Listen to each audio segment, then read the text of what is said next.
Good evening and welcome to our fourth presentation of the year. I'm Brent Taylor, convener of the speaker program, as most of you know, for Military History and Heritage Victoria. On behalf of our committee, I'm pleased to welcome you to tonight's Zoom event presented by Dr. Lucas Jordan, and the topic is the Chipilly 6 Unsung Heroes of the Great War. A little bit about Lucas.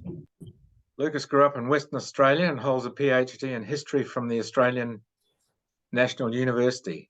He spent more than a decade teaching and researching in the Chipilly, Cape York, and Central Australia, and co-wrote Amnesty International's global report, The Land Holds Us, Aboriginal people's rights to their traditional homelands in the Northern Territory, which is based on 6 years of collaboration and camping with the native peoples of the Northern Territory. Lucas is currently a leading teacher in Western English Language School, a secondary school for new arrivals and refugees in Melbourne, and occasionally consults on history projects. He's the author of Stealth Raiders, A Few Daring Men in 1918, and Lucas lives in Victoria with his wife and 2 sons. A little bit about the process. Most of you will know this, but Lucas will be answering questions at the end. You can ask questions in one of 2 ways. You can post a chat message anytime up to and including question time and address the question to everybody. When the time comes, I'll read your question out using your first name or whatever name you use. Or you can wait and put your hand up during question time and I'll invite you to ask your question verbally. So that's it for the business. Lucas is happy for you to have your screens on, but remember everyone can also see you, and make sure your microphones are switched off. You should be on speaker view, and I now invite Lucas to speak. G'day, thanks Brent. Good evening to you all, and thank you for coming tonight. It's a pleasure to talk about these 6 blokes, these 6 diggers. I'll just go through the business of sharing my screen before we get started.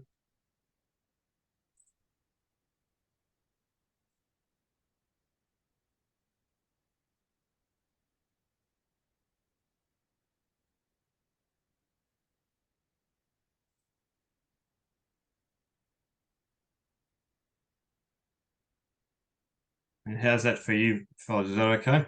That works well. Excellent. Okay. What you can see in front of you there is the cover page of the book, The Chipilly 6, and the interesting story even in that cover, the 2 diggers, that's one of the original photos which Bean had taken in 1918 when he was really determined to capture everything about the Australian soldiers' experience. So he had these photographs taken of the men as they went into battle and as they returned out of battle. And that's a photo of 2 diggers coming out of the front line in full kit. And it's been superimposed over an image that was taken the day after the capture of Chipilly Spur. So the church building, which you can see in the background, is actually in the village of Chipilly. And that was a photo that was taken by an English photographer, John Warwick Brooke, on the 10th of August 1918. And I have a bloke called Peter Long to thank, an artist called Peter Long to thank for putting those images together. When I started the idea of writing the book, I had in mind the story of a soldier's battle, and I was just going to write about what happened on the 9th of August 1918. However, I started to speak to the family of these diggers, and you know, one of the stories which I like to recall is I got on through good old Ancestry. I got onto Ancestry, and I found one of the granddaughters of Jack Hayes, who we'll learn a bit more about tonight, one of the leaders of the Chipilly 6. And she said, "Look, my dad's still alive. Dad's got Pop's diaries from the war. You're welcome to have a look at them." So anyway, I got onto the old bloke John, who was an ex-digger of the Second World War himself, and got him on the phone. I had a cup of tea, and he was up for a chat. You know, he said, "I'm getting myself a scotch, mate. You know, I'll settle in. I'll have a chat." And I thought, this is going to be great. And as we got talking, he wanted to talk about his old man, not just as a soldier. And he did know a bit about his old man as a soldier because having been in the Second World War himself, he had a kind of privileged access to some of these old digger stories that were often told, you know, the men didn't speak about. But he wanted to talk about his father as really just as a man. He said, my father loved his fellow man. He loves people. And then he went on to recount a bunch of stories about his father and his returned soldiers' mates after the war, and how they returned to Australia, and how they endured the Great Depression, you know, what happened to the family when the Second World War began, you know, and how they endured other things that were really familiar with me at the time, for instance, a pandemic, you know, the Spanish influenza. So for me, I changed my tack from just a soldier's battle to what I hope would be a more Australian story in general. But tonight, if you'll excuse me, and I know that some of you read the book and some of you are probably intending to read the book, I'll describe these diggers, each 6 of them, as the young men that we find, you know, on the 9th of August 1918. And then I'll describe the battle itself. But I might pop in a few extra details about the battle from a British perspective that I don't include in the book. And then we'll get on to what happened next, what happened after the battle. And hopefully I can get all that done in the time we have to hand.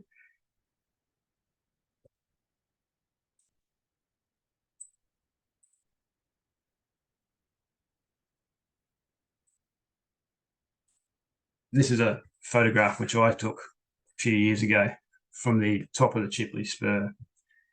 And it's an image that's looking in an easterly direction.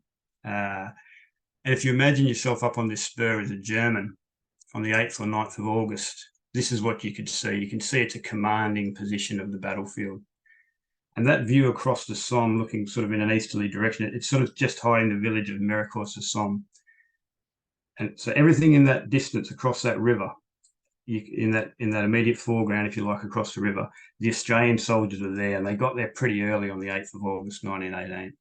And up on this high ground, from the perspective of the photographer, the German machine gunners and field artillery were able to pump shell fire, pump machine gun rounds across that river into the flank and rear of the Australian advance. When you dive into the German records, you see comments like targets in bewildering numbers. So I wanted to start with this picture, one, to encourage you to go and see the place for yourselves, but also to just give a sheer sense of how commanding this position the Chipilly Spur was, and hence the title of Chipilly 6, about the story of the men who captured the spur. If you were to do a 180 from this particular perspective, you'd be looking back in a westerly direction from the height itself, looking in the direction in which the Tommies attacked this height.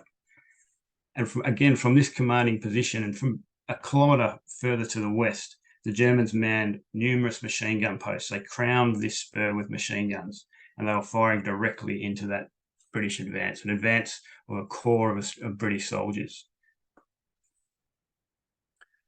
What interests me in this story, and many others like it in 1918, and I've written 2 books principally about the diggers in 1918 now. What interests me is, I guess I'm part of, you know, what I call the 1918 Club.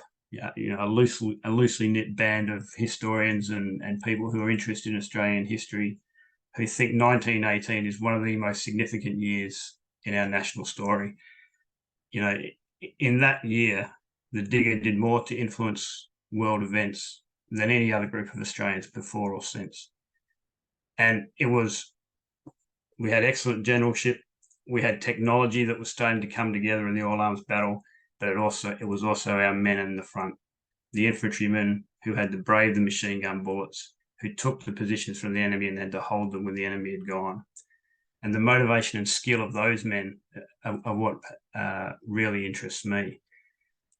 So the story of the captured Chipilly Spur is a story of the digger at the peak of his powers, in all his distinctiveness. And there's some very, you know, almost humorous at times parts of the story of the Chipilly 6.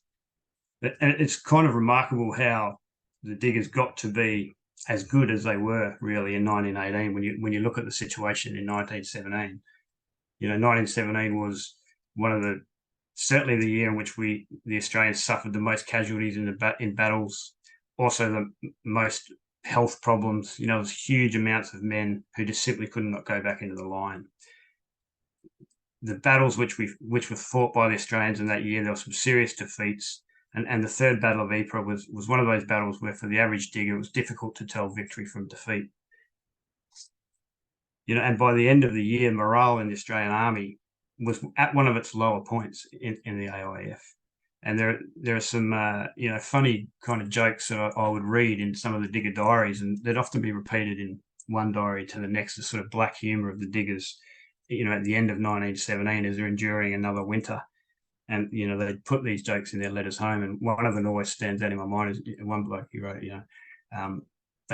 was referring to soldiering. He was saying they reckon the first 7 years are the worst, and it gets better after that. So they had this feeling that they were there for the long haul. They didn't have a sense that the war was going to end as rapidly as it did in 1918. And they had that sense that they were, a race apart. They knew that the conscription referenda or plebiscites had failed. Many of them had voted against it themselves. And so as we went into 1918, we had a group of men with a very hardcore of experienced soldiers who had incredible skills, which they'd learnt, professional soldiering skills. Yet they were being bled dry by each victory that they had in 1918. And it's that group of men that really fascinates and interests me. And it's part of that group of men that comprise the Chipilly Six. This is a wonderful photo. I'll give you a moment to enjoy that photo. The bloke we're concerned with is on the left. That's Company Quartermaster Sergeant Jack Hayes, Jackie to his mates. And we can see him here in France enjoying a drink with his mates. He's dressed in French civvies behind the line. He's doing everything he can to not be a soldier.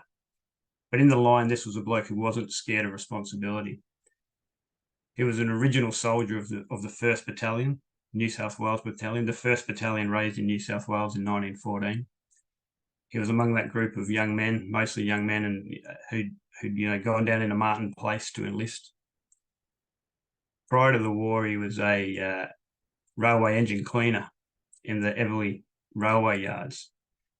And at that point in his life, he probably expected he would go on to be a fireman and then a driver. But the war interrupted those plans. As I say, he was one of the first to sign up. And he went off, he went off with the battalion to Egypt and onto the landing at Gallipoli. He was there at the landing on 25th of April 1915. He was wounded shortly afterwards, wounded about 5 hours into the fighting.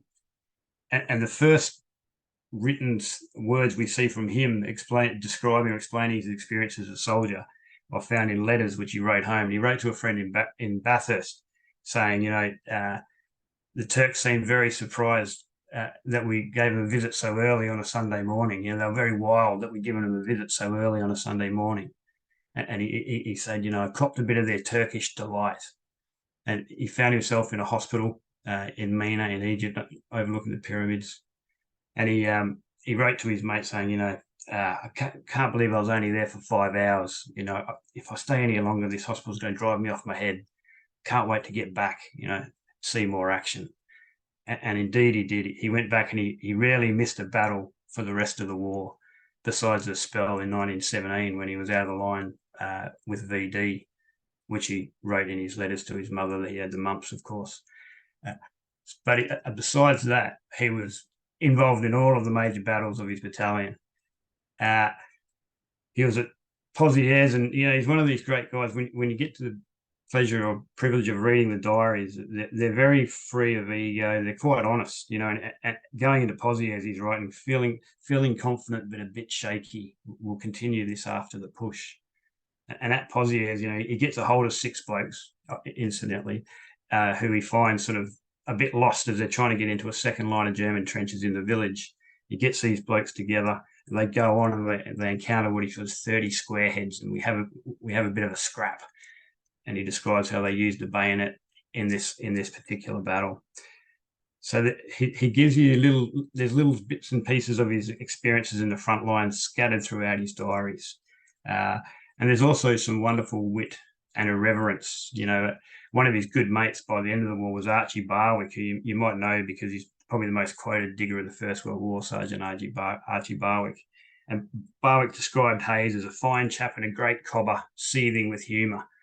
And you find it in his diaries. You know, he goes absent without leave with a mate, and they grab some bikes and they go to see the Prince of Wales, and he just simply writes he can't ride much. And there's another incident where he, again, that dark humour of the trenches. You know, they're up at Hill 60, awful conditions. There's rats preying on the corpses in the mud, and you know, he just writes in his diary the rats mobilised in our rear but didn't launch an attack. And, you know, you can see that he was the sort of bloke that other guys enjoyed being around. He rarely went without a drink. And one of the things that made him a great company quartermaster sergeant was he was a souvenir hunter and a salvager. And I think you all know what I mean by souvenir hunter. You may even know those pictures. You can picture pictures of the Barney Hines. You know, he looks as mad as a cut snake, a digger squatting over his sort of trophies. And there's quite a few pictures of the 1st Battalion after Pozieres. They're there with the German Pickelhaube helmets. These sorts of items, daggers, semi-automatic pistols. The diggers we know were quite famous for souvenir hunting. And Jackie was into that, and indeed all of the 6 were into that. But he was also a salvager, and there was a real difference. A salvager was getting things that the battalion would need or the company would need. And that's what made him one of the great company quartermaster sergeants. He had that knack, you know, when they're on a march to the next billet, he'd duck out of the line and he'd go off into the nearest wood, shoot a couple of pheasants, and, you know, jump back onto the road, thumb down a lift with an Army Service Corps wagon or a motorised vehicle, and drop into, you know, come into town, feed the boys, here's something for the company cooker. He had that sort of a knack about him. Up around French Flanders, just after the German advances in April 1918, the villages and the farmhouses were full of, you know, goats, sheep, cattle, pigs, and the Aussies were running amok, eating all these, you know, just taking these things and enjoying the fat of the land. And Jack's mates after the war at the Marrickville Anzac Memorial Club used to tell his son that Jack was great at sniffing out these things, like sniffing out a chicken that had been hidden up a chimney by a poor French farmer who had to evacuate at the last moment, and things like that. And indeed, there are many wonderful stories of those times. If I may just digress very quickly, in the mould of Jack Hayes, there's a great story told in the 10th Battalion about this sort of salvaging. So up in that sort of April, May 1918 in French Flanders, in no man's land, there was a number of French farmhouses which it was known that there were still goats and pigs and chickens and so forth. And by then it had become an order that you weren't to be taking these things, you weren't to be salvaging these things. They had to be taken back behind the lines for the French community, for the French civilians. And there was, you know, strict orders and severe punishments should anything else happen. But the likes of Jack Hayes and others, and particularly these men in the 10th Battalion, they knew of a farm in the middle of no man's land that had pigs and a goat and so forth. So every night, a couple of blokes would go out, and the first night they went out and they'd grab a pig, bring it back, put it in the company cooker, enjoy the pig. A week or so later, patrol would go out into the farmhouse, they'd get the goat, bring the goat back, straight to the company cooker. And then finally there was only the chickens left. And they're like, okay, we'll go out tonight, we'll get those chickens. But the regimental sergeant major said, no, leave the chickens and we'll go out of a night and get the eggs. And this went on for a while. And suddenly the eggs, there was no more eggs. And they couldn't work this out. There's still plenty of chickens, but there was no more eggs. And the regimental sergeant major, a bloke called Raggy Holland, said, I'll go out tonight. And Raggy went out and he hid in the hay in the barn, and he captured the German egg thief who'd been coming from the opposite side to take these eggs. And this is that salvaging thing. And Jackie Hayes was one of these famous salvagers in his particular battalion.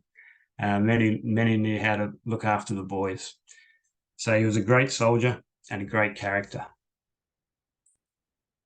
His good mate by 1918 was Sergeant Harold Andrews. Harold Andrews was the youngest sergeant in the history of the 1st Battalion. and had been promoted to sergeant just a couple of days before the action at Chipilly Spur. Harold came from a dairy farming background.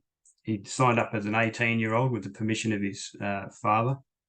And he came from a very staunch Presbyterian background. And in some ways, his faith and his background sort of suited army life. He was prepared to take orders, and later he'd know how to give them.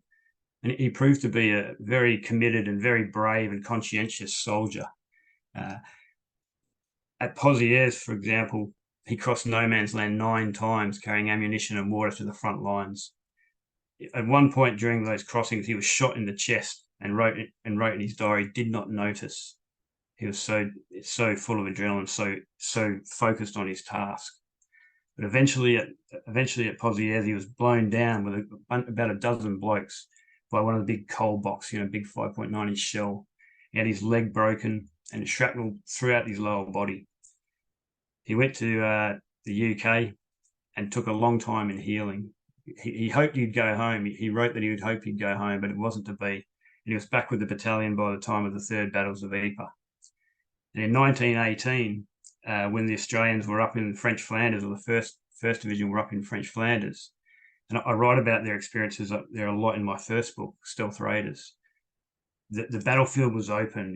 The Germans had been on their great advance. They'd swept through the mud-strewn battlefields, the crater-strewn battlefields of 1917, and the men were fighting in open fields. And Harold was one of these men who would go out, sneak out through the crop. And in reading the diaries of his platoon officer at the time, a bloke called Bob Trail, was a wonderful diarist. His diaries are at the War Memorial. He recounts in his diaries how Harold would go out on his own, sneak up on a sniper post and put the bayonet through a sniper. So this was a young man who had become a very fine soldier, and an independent soldier at times, but a fine leader as well, as we can see from his rank. But like Jack, he had a good sense of humour. He writes in his diaries on his trip over to the front lines. He writes about enjoying throwing copper coins wrapped in foil for the into the Suez Canal for the dark-skinned boys to dive down and get from the bottom. He enjoys the kisses of nurses and climbing up the pyramids with young Australian nurses. So he had a glint in his eye too, like Jack Hayes, and they were good friends and enjoyed a bit of souvenir hunting together. The bloke we're interested here is Private George Stevens on the right. The lad next to him, who George has got his shoulder on, is his best mate, Ernie Hinton. George was from up in Young, New South Wales. They're all New South Wales boys besides one. And George didn't sign up straight away.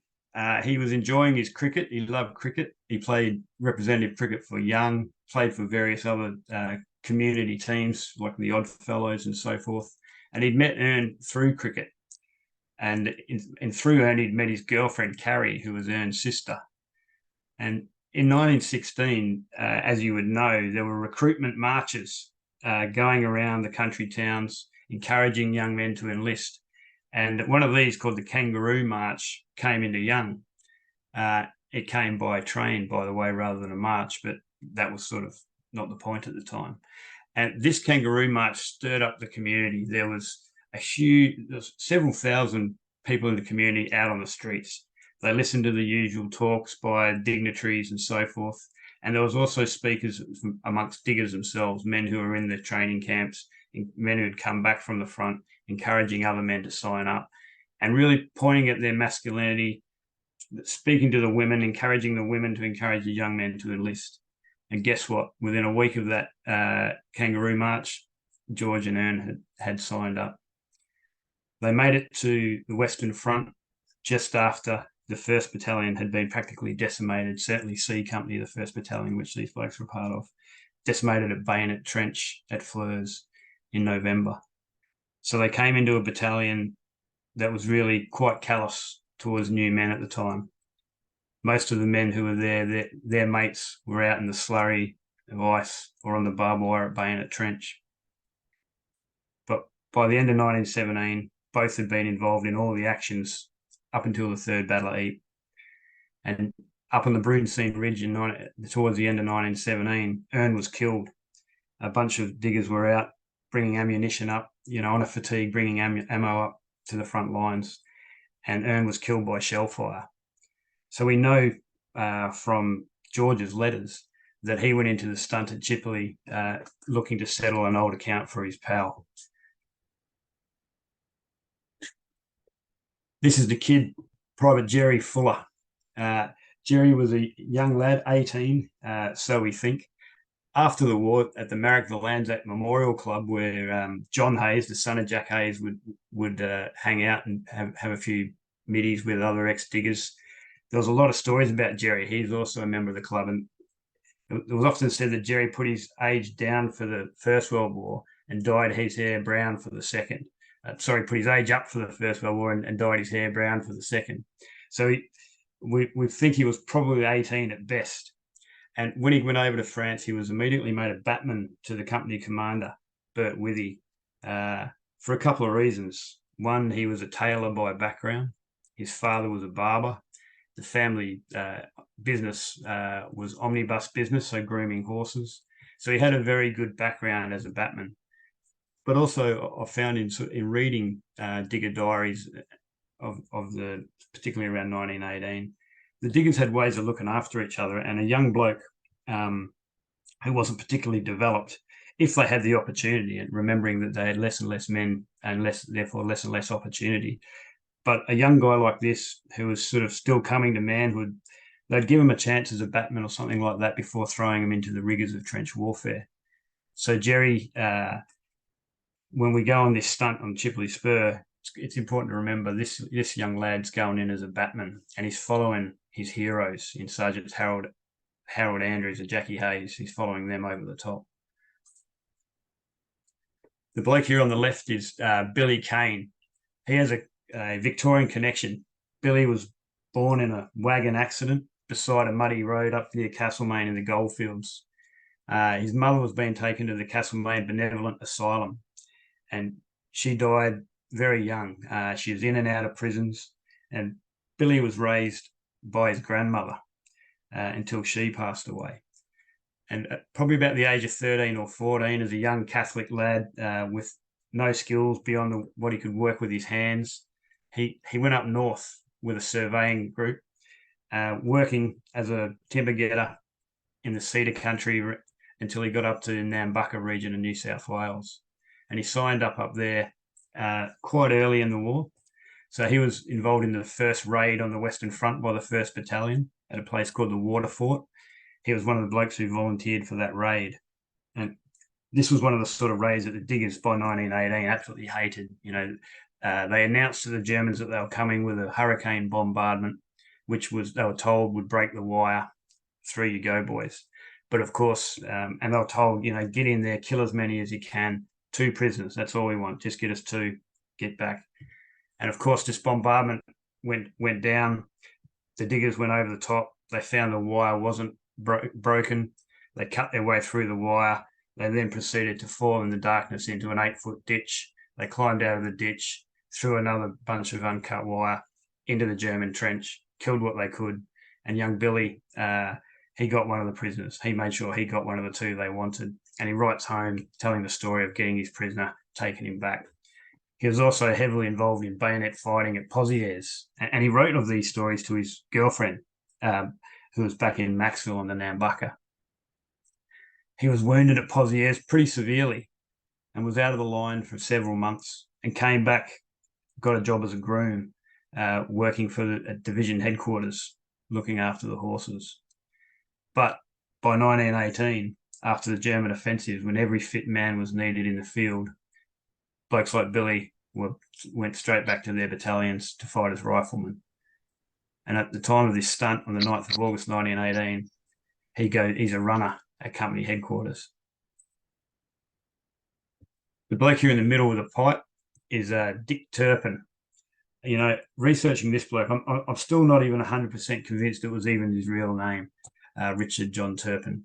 He was the hardest of these fellows to research. Very few of his records matched between his birth date, place of birth, and so forth. But But what we do know about him was that he was in the pre-war 6th and 12th Light Horse Militias, which would put him up in the Tamworth area. But he was thrown out of the 12th for drunkenness.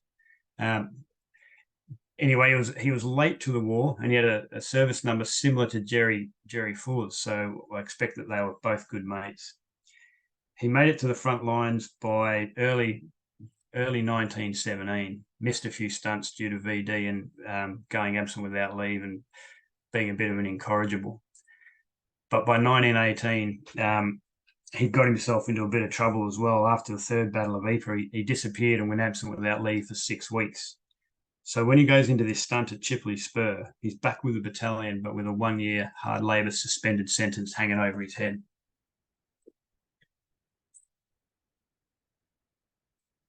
And that takes us to the action in which these men had such an important involvement and such a big impact on the Battle of Amiens. And if you don't mind, I'll take you here for a moment through the situation on the 8th of August 1918. And as we know, it was called by Ludendorff afterwards the Black Day of the German Army. And in some ways, our focus on the success of the Australian Corps on that day has deflected from other really important frontline soldiers' significance in the battle, particularly the battle that was happening north of the river. And for any man who was there at the time, what was happening north of the river, if you're anywhere in the vicinity of the Somme, you wouldn't have had any sense that this battle had been won and lost on the first day. The battle was absolutely hanging on the line, and I'll explain some of those things now, if I may. So there in the bottom corner, you've got one of Will Longstaff's classic paintings of the Australian advance on the 8th of August 1918. And indeed, it was a tremendous success. South of the river, the diggers advanced, all 5 divisions, north to south, maximum of 11 kilometres. That captured 173 guns, nearly 8,000 prisoners. And they've been aided by a couple of things which helped to their advantage. For instance, the mist in the mornings. They're advancing with their tanks in relatively flat to undulating country. And there were lots of reports, as a lot of you would know, that they simply surprised the Germans. They came upon them really quickly, and they surprised them in their dugouts and in their posts. The artillery was doing its thing. The tanks were moving swiftly, and they moved up very, very, very quickly. So by 10:30 in the morning, the 3rd Division have got into Sirisi, and you can see that's where the green line, you may be able to follow my mouse, that green line crosses the river here, and the river appears like a canal in this part of France. Don't be fooled into thinking that's a road, that's the river. But that green line crosses it. So the Australians have captured that first objective early on the 8th. The 4th Division moved through the 3rd, and they're in Morcourt and Méricourt-sur-Somme in good time.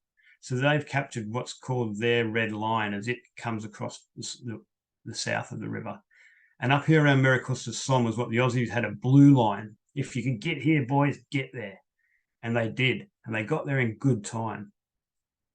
But as that mist started to rise, those German machine guns, which I mentioned earlier in that colour photograph, from the photo I took from up on the spur, those German machine gun posts, and indeed the artillery pieces on the 8th of August, started to fire into the flank and rear of the Australians' advance, hitting the supply lines, hitting the troops assembling behind, taking out tanks and machine, and all of the things that the Australians needed to go forward into battle.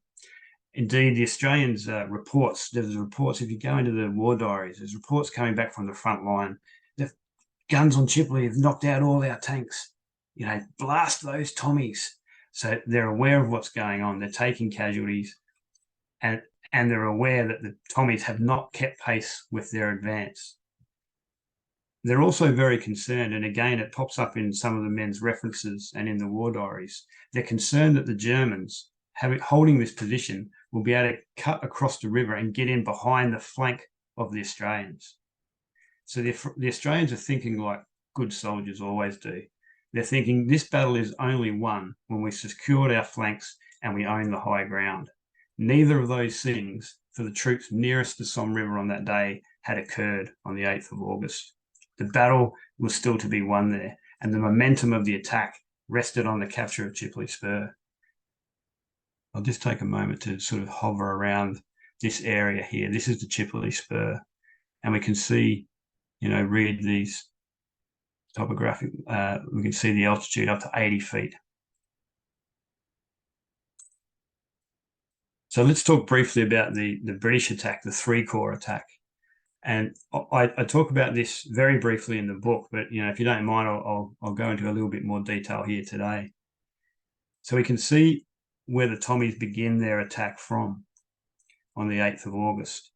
Now, they had a lot of disadvantages compared to the Australians, purely in terms of the ground. And what we know from the English reports is the mist was absolutely a disadvantage for them. Their ground on that north side of the river, and if any of you have ever been there, you may have been up near Cellular Sec and up onto the Molencourt Road where the 3rd Division Memorial is. You know that from that Molencourt Plateau, the land starts to dive down to the Somme, and there's a series of gullies that sort of dive down into the Somme. The Tommies had to advance through these gullies in the mist, and what happened in the mist was they reported that they all tended to bunch together and head in a sort of northwesterly direction. So they found it difficult to actually navigate their way across their battlefield. To make matters worse, the tanks were practically useless. They had a battalion of tanks supporting them, but the tanks were stuck in these gullies, bottomed out in these gullies, in these dense woods like the Celestine and Malard Wood. And the Tommies in the 58th London Division and the 18th Division barely saw these tanks in the fighting. And as you can see, we've got photos that were taken by John Warwick Brooke day after and a week, and then some of them a week later, showing some of these tanks, which didn't have an impact on the battle. From these positions here, the Malard and the Celestine Wood, it was almost Napoleonic, the fighting. The brave German gunners were firing shot and shell into the advancing Tommies. Every time they forced the Tommies to put their heads down and to dive into these sunken roads, they turn their guns and fire into the flank and rear of the Australian advance. And so ended the first attempt by the Tommies to get to their green line. By the middle of the day, the Tommies are struggling to even get the green line, the middle of the 8th of August. That afternoon at 3 p.m, they decide to go again. Their commanders decide to go again. But here's the thing with the technology and the all-arms battle. Everything wasn't perfect, as you probably well know. Technology doesn't simply make the battle perfect. Now, the RAF flyers had been above the battlefield, and they had reported seeing British troops up on the Chipilly Spur, up on the heights of the ridge. And because the flyers reported that, the higher commanders making the decisions took that as sacred. They ordered their men to attack again at 3 p.m. without an artillery barrage because they've assumed that there were British troops on the ridge because the Air Force had told them there were. Almost universally, the accounts of the Tommies involved in the battle said we did not see, nobody got near that high ground.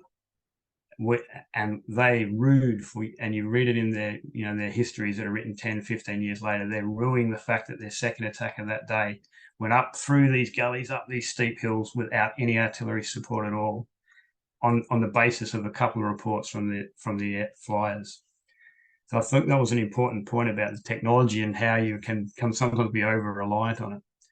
That attack fails as well. There's a final attack in the evening, 6:30, 7:30 p.m., remembering that's still broad daylight in France in summer, on the village of Chipilly itself, which also fails.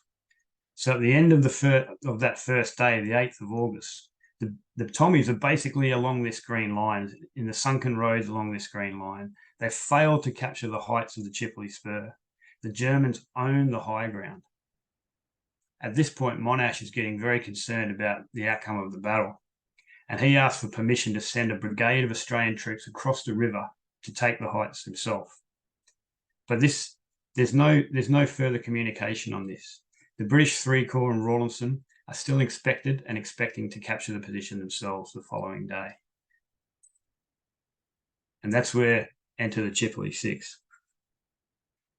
At about 10 a.m. in the morning, Company Quartermaster Sergeant Jack Hayes and Harold Andrews go absent without leave and take a stroll along the Somme River.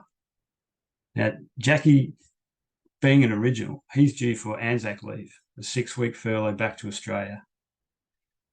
And he's thinking, Harold Andrews tells us that Jackie wants to get some worthwhile souvenirs to take back to Australia.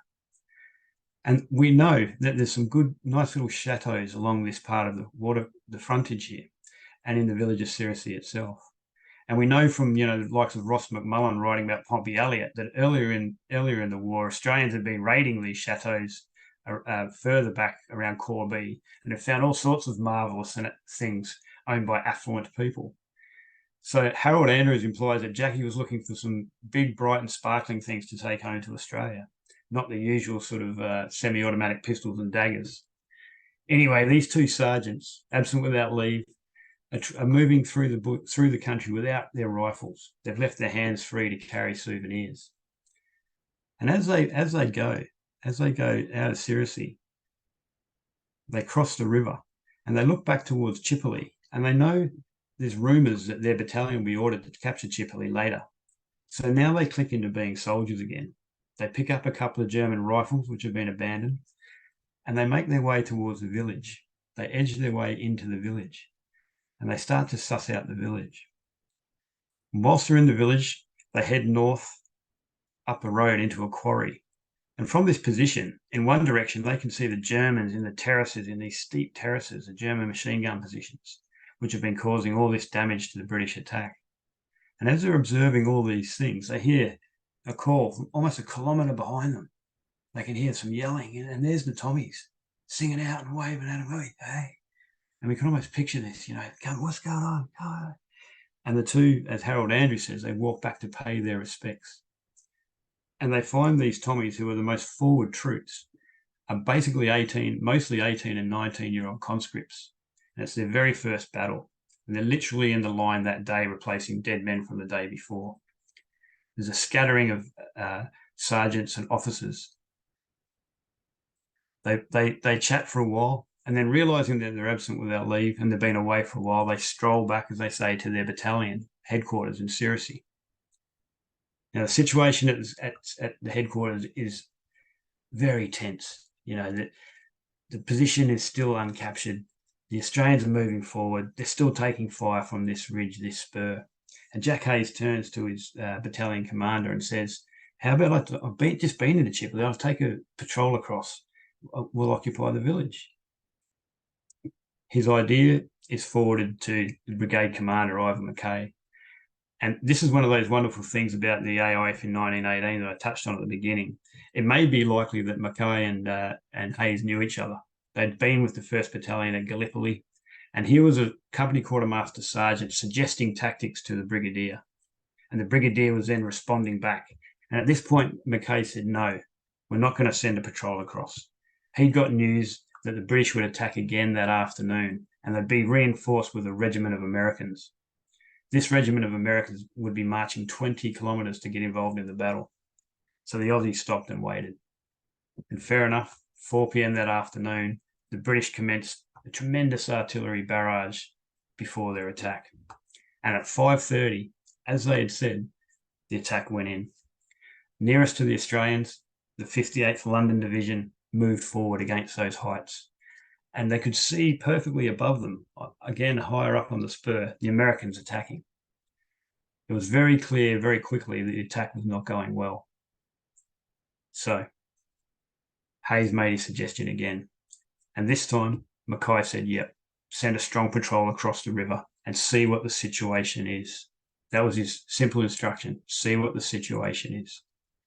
Hayes took just 5 men. Harold Andrews, who'd been with him in the morning, and the other 4 lads who I introduced you to before. They took their rifles. They took 200 rounds of ammunition in bandoliers slung over their shoulders. They stuffed their pockets with bombs, and they stuffed empty sandbags into their webbing to carry their souvenirs. And across they went under scattered fire from the spur.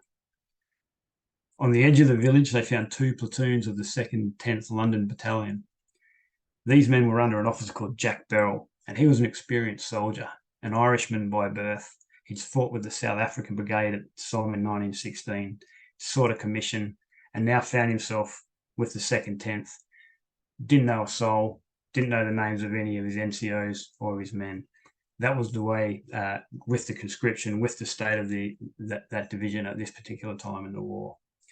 And Hayes went to Beryl and asked him what the position was. And Beryl knew precisely what his orders were. And he said, we're to go into the village at 7:30 tonight under the cover of a barrage. We're to capture Chipilly and then outflank those machine guns above the village, north of the village, by approaching them from the south. So Hayes immediately offered to act as scouts for Beryl's men. But Beryl was having none of it. He didn't want to move anywhere. He was going to wait till 7:30. But as Harold Andrews put it, the village looked good for souvenirs. So the 6 diggers spaced themselves out 12 yards apart, so none of them could all get swept down at the same time by the same burst of fire. And they tore through the village, as Harold described, through a veritable hail of machine gun and rifle fire. And they made it into the village, winded but not hurt. And the Tommies followed them. You know, they were sort of drawn along, dragged along by this sort of wave of Australian energy. Into the village they went. And now Hayes was thinking like the soldier that he was. He divided his small patrol and he sent 2 men through the village just to clear the village, to look for any snipers, to look for any posts he could find in the village. And he sent young Jerry Fuller and Harold Andrews across country to sweep across the spur, across this ground here, to get around the flank of the German positions, to see what depth there was to these German machine gun positions. And these guys went almost a kilometre, all the way down, almost into the marshes on the way to Attinoham. He sent Billy Kane to bring up the British Lewis gunners. And he took them to the position that he and Harold had observed in the morning, where they could look directly into the flank of the German machine gun posts on the terraces of the spur. Having set up these British Lewis gunners in a perfect enfilade position, he then gathered his boys together and they began planning for this attack. Almost as they were doing that, we know the time almost precisely because the British barrage opened up, signalling that it was 7:30. This barrage was intense. There was Vickers gunfire, there was smoke and high explosive. And the rounds were cracking over the Australians' heads. Harold Andrews and Jack Hayes, who both wrote about this event, described these rounds cracking over their heads. Even the British war diaries admit later, when they were written in the days afterwards, we didn't realise there were any men that far forward. So they admit that they made a mistake and were firing at their own men. And this was the Chipilly 6 and that remnant that Beryl had brought forward. At this moment, the Tommies started to withdraw back into the village, but the battle discipline of those 6 Australians held. And now they used their initiative, their motivation and their skill. Realising that the smoke was their greatest asset, they started to do what all good Australian soldiers knew to do by that time in the war. And one thing that always motivates me and inspires me when I read those digger diaries is the mantras that these blokes went into battle with. Watch your flanks and hit hard. Those who can get on, those who can't get around. And at that moment, in that smoke, they realised this was their chance. And they went through that smoke to get right around the back of these German positions. They were going to go in behind these guys as if they were coming out of the ground and take out post after post. By disrupting the rear of the German machine gun positions, the positions which incidentally were firing into the Australian position, they would also disrupt those German positions that were well forward of them. And hopefully they would also start to flee towards the rear. The first raid across the ridge was truly epic.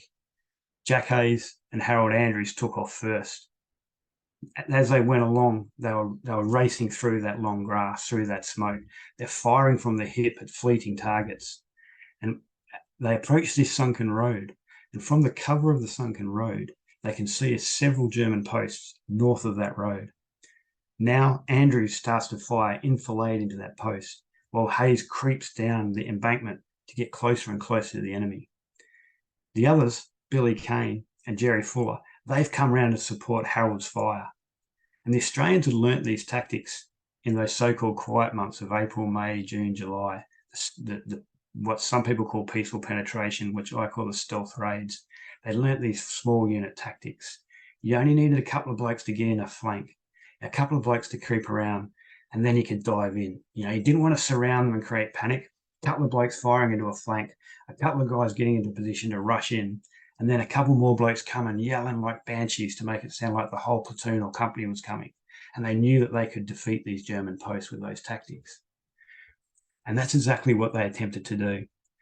So Harold's firing into this post, and he was a first-class shot. Jackie's creeping closer. The other blokes are yelling, and as one of them told his daughter, we were yelling like a whole army was coming and stomping our feet. Hayes ran up the embankment, and he had his eyes on a particular post and his rifle out in front of him. And as he's gone for it, he's fallen into another post. Because as you know, the Jerrys would put, they'd have their canvas covers over a post to keep the sun off, or they'd cover the post with something. And he's fallen through that into a post with 3 men. The first Germans fired at him point blank, and the bullet's gone straight through his tunic and just missed him. These 2 guys are so close they could have touched, and Hayes has fired immediately and killed the German. He's grabbed the other 2 by the scruff of the neck and wrenched them out of this post. Harold Andrews has come in, and they've grabbed, kicking and cajoling these Germans back down the sunken road. They're just bolting now, with their mates running with them, back to the Tommies' position, where the Tommies, incidentally, are doing their bit too. Their Lewis gunners are firing into these terraces here, enfilading the German machine gunners in these positions, capturing them slowly as well. Now, at this point, Harold Andrews, however, does mention that he finds the Tommies still talking about what to do, how to get forward. And Harold now tells them to come follow me. And the Aussies go again. This time, they go even further down, here where we start to see the steep slopes on the way down to Tinnum. As they go, there's tremendous artillery fire. And I think it's important to remember, for all the wonderful work of the 6th that day, there was a tremendous artillery barrage which was playing its part too. The whole of the 3-corps artillery are now focused on this spur. Monash has turned his nearest divisional artillery onto this spur. There's Aussie infantry in Moorcourt, Surisium, and they've turned captured German guns, and they're firing into this position. There's a digger diarist from the southern side who's saying it was a wonderful and appalling sight. Little did he know there's these 6 diggers running right on the crest of that barrage. These are 6 experienced men led by very experienced sergeants who know how to read an artillery barrage. Nevertheless, they recount sometimes being blown down like straws by the shocks of these blasts. But as they go, they're bombing dugouts, they're firing from the hip, they're snap shooting at targets until they find another strong post, and they see dozens of Germans running for this post. Again, Hayes splits his patrol. 2 men to fire enfilade, 2 men to creep around onto another flank, 2 men bringing up the Tommies as quickly as possible. Whilst they put this fire onto the post of 2 men, Hayes and another rush in for bayonet work, as they put it. And the Germans are just caught and surprised. Their focus is way to the west on the Tommies, who for 30 hours have been advancing in straight lines. And now all of a sudden there's just a few men coming out of the ground. They don't know how many. In this post, they capture about 7 machine guns and 30-odd Germans, including the company commander of the German positions on the spur. After that, they continue on, firing the captured German machine guns and setting off into this area here, into the marshes across the Tinnum. They gather in more prisoners and put them into this sunken road. At this point, the smoke is starting to drift away from the battlefield, and the Americans are coming through the Grisère Wood. And Jack Hayes writes how the Americans were very surprised to see them ahead of us, and indeed were opening fire on the Australians, their prisoners, and the Tommies with Lewis guns, not expecting to see anybody but the enemy ahead of them. And at this point, when the Americans connect with them, the red line, as you can see, has been captured. The objective of the 8th of August has finally been captured on at 9:30 p.m. on the 9th of August 1918. The significance of this, there are many, many ways to look at the significance of this. But one of the most important is that the capture of Chipilly Spur maintained the momentum of the advance of the 8th of August. Momentum is everything. Holding your flanks, capturing the high ground, maintaining the momentum of the advance. And that was down to the motivation and skill of the Chipilly Six. That afternoon, or that evening, around that 9:30 time, Captain Beryl gave them a note noting their magnificent bravery with him today. And the Aussies left most of their prisoners with the British. and strolled back to their battalion on the other side of the river, and really could have strolled straight out of history. They were undemonstrative blokes. They didn't go out seeking any credit for what they'd done. They had been there. They knew what to do. They had the soldierly skills to do it, and the character to do it, and the motivation and skill to do it. And they maintained the momentum of the most decisive battle of 1918.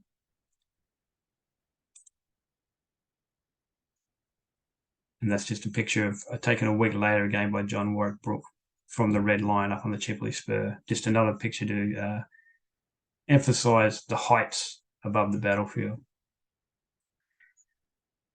Brent, I'm aware I've probably banged on for a while. There's a few other things I'd like to talk about. How are we going for time? Well,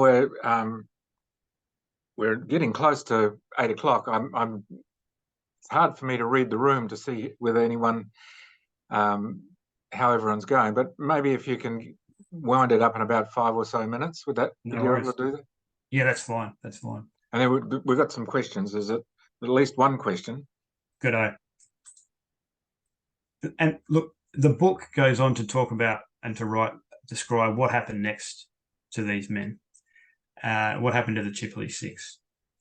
This photo is the very next battle 2 weeks later in the Froissy Valley, 23rd of August, 1918. And you can see Harold Andrews, the fit young man in the middle of the photo there with his sergeant's stripes. This photo was taken around midday, and the battalion had been over the top at dawn. And just prior to this photo being taken, they'd been told they were going over the top again in a matter of minutes. So for me, this is always one of the most fascinating photos in the War Memorials collection. This is the men in the midst of battle, men who in their minds are preparing themselves to go over the top again in just a few moments' time. On this day, the 23rd of August, 4 of the 6 received war-ending injuries, some quite severe. And I go into the details of that in the book. But all of the 6 survived the war. And in surviving, they then had to survive the peace. And this is a wonderful photo of Jackie Hayes on his homecoming. And he was severely wounded on the 23rd of August, 1918. Maybe his luck didn't hold out like it did on Chipilly Spur, but from all accounts, the accounts of his mates like Jerry Fuller, he was up to the same stuff. He was rushing German posts and was hit at close range, shot in the chest. The bullet actually went through his abdomen and kidney. And he wasn't expected to live. And because he wasn't expected to live in the hard, callous rules of a battlefield, he was one of the last men to be lifted off the battlefield. The first blokes to be lifted off were those who would be able to fight again. So he lay on that battlefield for a night before he was taken out. And the American doctors who first saw him didn't expect him to live. So they were quite conservative with his treatment. It wasn't until he got back to Australia that the doctors decided they'd take the bullet out. He had about a 20% chance of living. And for the operation, the date he chose or asked the surgeons to do the operation was the 25th of April, 1919. Like any good soldier, if he was going to go, he wanted to go on a day that commemorated his mates. Now, Jack Hayes survived that operation and went on to make his own family in working class Marrickville in Sydney. And he went on to become a really central member of what was known as the Marrickville Anzac Memorial Club. And I'm wearing a version of their club's logo tonight. This is actually a beer coaster, and the original says Marrickville Anzac Memorial Club. And this was a club that was distinct from the RSLs, or the Returned Sailors and Soldiers Imperial League of Australia. And I go into the reasons why it was distinct in the book. And I hope you find those stories really interesting. It was a working class soldiers movement, and it was really about community. And to paraphrase or to summarize very quickly, it was about giving these young men an opportunity to mix in a comradely manner with their mates, but without the structures of army life, without the hierarchies of army life. And there were some tensions with the RSL over these things and political matters, which I go into in the book. But this was a wonderful club, according to Jackie Hayes, and he was a secretary and sometime president. And these clubs emerged in Sydney and in other places in the 1920s, and at one point even rivaled the RSL in membership numbers. And it's a little known part of Australian history, yet a wonderful part of Australian history, that it was these clubs that initiated the very first Anzac Day dawn service, which was held at Martin Place in 1928. And as I was talking with John Hayes, the son of Jack, one of the great stories that he told me was how this dawn service came about. And he said, you know, there was a night in 1927, that the night before Anzac Day, and Jack and his mates were coming home from an Anzac event or a diggers event in the city, one of the many clubs that had popped up for diggers in the city. And as they came home, they were making their shortcut to the western suburbs. They're making their shortcut to Marrickville through Martin Place. And there in Martin Place was a half-built cenotaph. It was only partially built. The bronze figures of the sailor and the soldier were not yet there.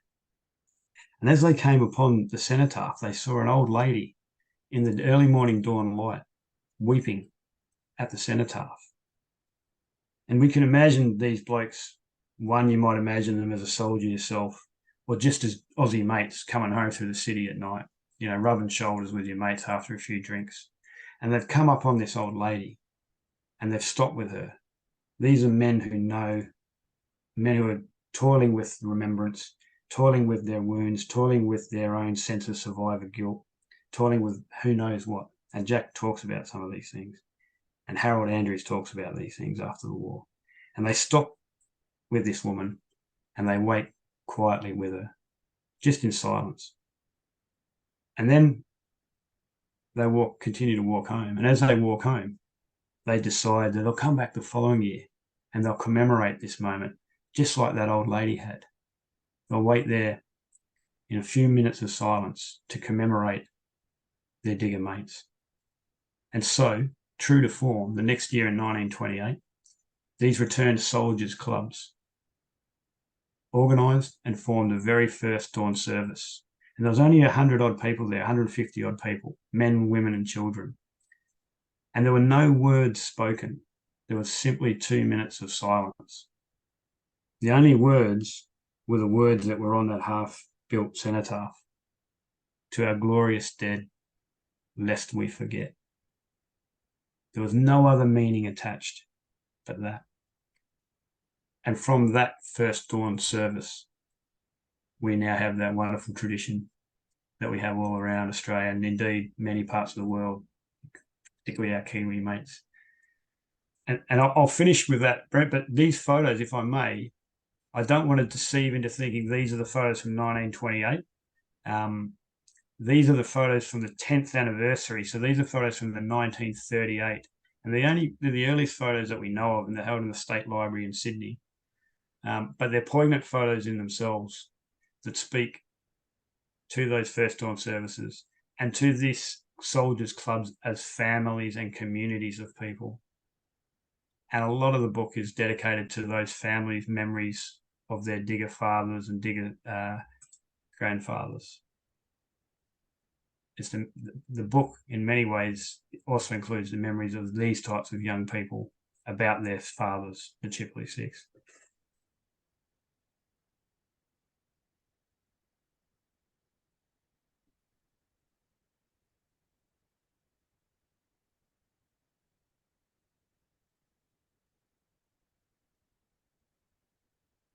And I guess I'm happy to wind up there. I'm conscious that we spent a lot of time up on the Chipilly Spur, but it's hard not to. I know. Speaking for everyone, that was tremendous. It brought it very much to life. Thank you very much. No,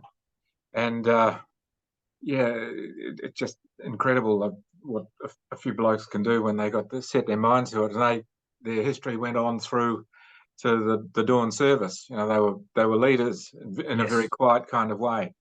Yes. I've got one question. Maybe if you're able to take yes, that's good. Got a question from Graham Miller. How and when did the Hayes and etc. get across the Somme from the south bank to the north bank? And I was sort of wondering about that too. Yeah. And they reckon they crossed well to the west of the village of Chipilly, and they crossed on basically a footbridge. So they must have crossed through the marshes, through that, across the Somme, on a bit of a footbridge. And I haven't been able to find, specific photos of that particular spot, but I have seen, for instance, in the War Memorials collection and in the Imperial War Museum collection, various makeshift, almost duckboard tracks through the marshes, little mini bridges. So it's an assumption that they found one of these in their excursion and used it to cross. Well, that was something the Germans would live to regret. Yeah, yeah. Can I add just another thing there? A lot of people, diggers included, thought the 6th ought to have got a VC for what they did that day. Earlier in the battle on the 8th, a couple of Aussie engineers whose job was to maintain those bridges across the Somme so that there could be some coordination between the British and the Australian Corps flanks. A couple of Aussie engineers were recommended for the VC for going beyond protecting the bridge and crossing into the English area and taking out a machine gun post. They ultimately ended up with the DCMs. But so that story is twofold. There was a number of these types of bridges which were important for communication, lateral communication. And there's yet another story of diggers who crossed the Somme in that battle and did extraordinary things and perhaps haven't been recognised for it. Yeah, they probably should have had a VC, guys, your guys. Are there any more questions? John, Asaka. Well, I've got a souvenir here that I don't know if any of you have seen it. I'm in my home office. That's the souvenir hanging on the wall. That was given to me by the publican in the pub L'Oasis on the Somme River in Chipilly. When he heard my accent, when I walked into the pub, he asked me if I was Australian. I said, yes, I was. So I got free beers and he gave me that flag and he brought out a whole lot of photos from the First World War with the Germans standing outside the pub. But I brought that flag home and I've stuck it on it's been sitting there for the last 6 years, 5 years. That's brilliant. It's great. good those souvenirs are still being taken by Aussies from Chipilly. Yeah, only this one was given to me. Oasis appears on Google Maps. I'm just having a look at it now. Yeah. But yeah, I think I had 3 or 4 free beers. But they were like that everywhere. Everywhere I travelled around that area, north of Amiens to the various headquarters, to the pubs near the headquarters, people stopped me, and as soon as they heard the Australian accent, I spent 10 days wandering around that area. And as soon as they heard my voice, they immediately started clambering all over me.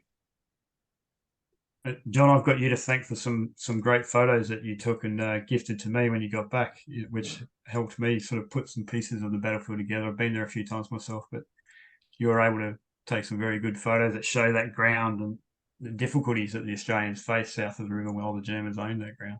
Yeah. Thank you. So any more questions? I've got to say, Lucas, it was very comprehensive, so I don't have any more. Yeah. I think with that, we will draw the event to a close. Just thank you very much again, Lucas. It was tremendous. You brought it very much to life. And we will be sending out information about your books as we always do, and wish you all the best with sales. Thank you. We've got one. Well, and you can listen to the rest of us work. The only thing I need to talk about is we have a conference coming up on the Sunday, the 5th of November at Waverley RSL, called the Defenders of the Queen, Imperial and Colonial Defence, 1815 to 1901, and that will be very interesting. So look at the website for details. And I can't make an announcement about the next speaker presentation because we're currently in negotiations. So really, I will bring the evening session to a close, and thanks, Lucas, very much again, and thanks, Jason, for keeping everything going behind the scenes, and thank everyone for joining us. I hope you come again. Good on And you. Thanks very Yeah. much.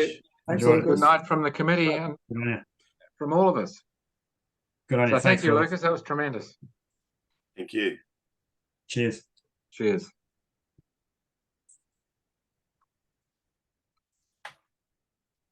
That's very good. Was. I should end the recording. No, I've got to. Our committee didn't do very well in terms of appearances, did they? No, they didn't. I was surprised.